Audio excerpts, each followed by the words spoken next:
If you wanna make the pop effect intro that you have just saw, this is how you can do it. To get started, I'm having a text title on my timeline, I'm selecting it and I'm going to the inspector. Before that, just make sure your timeline marker is in the beginning of the text effect. Then you want to reduce the values of zoom to 0 and select the diamond on the right side of it.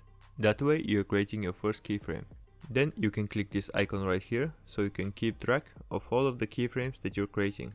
The next step is to move 5 frames forward. You can do that by clicking the right arrow of the keyboard 5 times.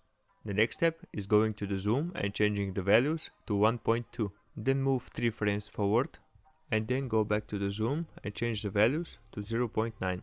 Then go back again on the timeline and move 3 frames forward again, and then go back on the zoom and change the values to 1.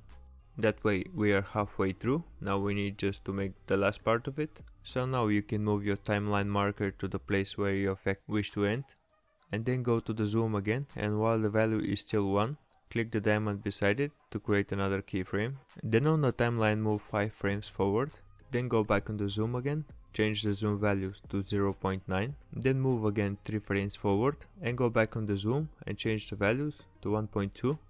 And lastly, you can move 3 frames forward and change the values of the zoom to 0. And that was it. If this video was helpful, make sure to like and subscribe, and see you in the next one.